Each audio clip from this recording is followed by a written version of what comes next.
নামনি সোৱণশিৰি জলবিদ্যুৎ প্ৰকল্পস্থলীত ভয়ংকৰ ভূমিস্খলন। লেফ্ট বেংকত সংঘটিত হৈছে এই ঘটনা। মাজনিশা ভাগত সংঘটিত হৈছে এই ঘটনাত। ২ নং টাৰ্নেলৰ ওপৰৰ বৃহৎ অংশ ভাঙি পৰে। ৰুষ্ট প্ৰকৃতিৰ ৰোষত পৰিছে নামনি সোৱণশিৰি জলবিদ্যুৎ প্ৰকল্প। প্ৰকল্পটোৰ নিৰ্মাণ ইতিমধ্যে প্ৰায় ৯০% সম্পূৰ্ণ হ'ল যদিও প্ৰকল্পটো সম্পূৰ্ণৰূপে সুৰক্ষিত কৰিব পৰা নাই নিৰ্মাতা সংস্থা NHPCয়ে।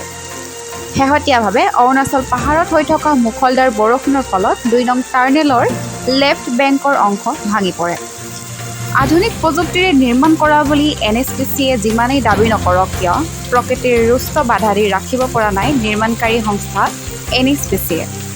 জলবোমাই উত্তৰ অসমৰ জনতাৰ প্ৰতি ভাবুকি স্বৰূপ।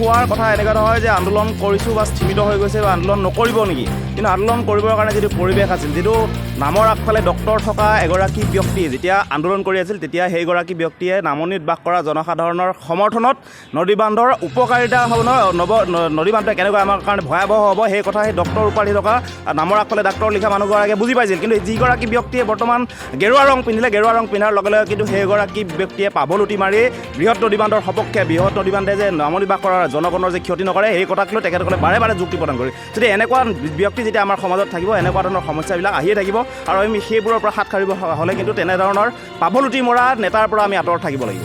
কথাটো হৈ গ'ল, প্ৰথমৰ পৰা আমি কৈ আছোঁ যে নামনি সোৱণশিৰি জলবিদ্যুৎ প্ৰকল্প নিৰ্মাণস্থলী NHPCৰ যিটো গেৰুকামুখস্থিত পাহাৰ, সেইটো নদী বান্ধৰ ভাৰসাম্য ৰক্ষা কৰিব পৰা এটা পাহাৰ নহয়।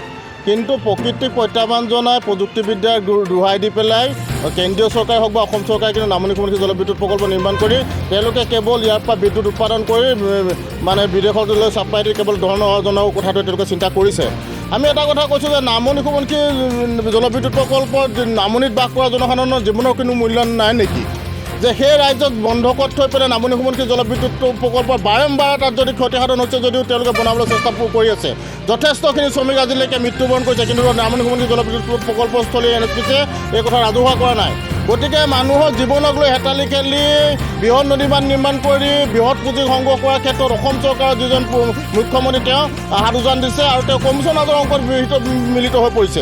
গতিকে আমি এটা কথা কৈছোঁ যে প্ৰকৃতিৰ প্ৰত্যাহ্বানজন আজিলৈকে কোনো সফল হোৱা নাই। নামনি সোৱণশিৰি জলবিদ্যুৎ প্ৰকল্প কোনো কাৰণতে সফল নহয়, যিমানেই চল চাতুৰি নকৰক, যিমানেই দমন নীতিৰ আন্দোলনসমূহ দমন নকৰক, কিন্তু নামনি সোৱণশিৰি জলবিদ্যুৎ প্ৰকল্প যে তেওঁলোকে সম্পূৰ্ণ কৰিব নোৱাৰে নিশ্চিত কথা। 5 বছৰীয়া ৰাজত্বকালত তেওঁলোকে গাদী 5 বছৰ আছে, তাৰপিছত ৰাইজৰ মাজতে তেখেতলোক থাকিব লাগিব।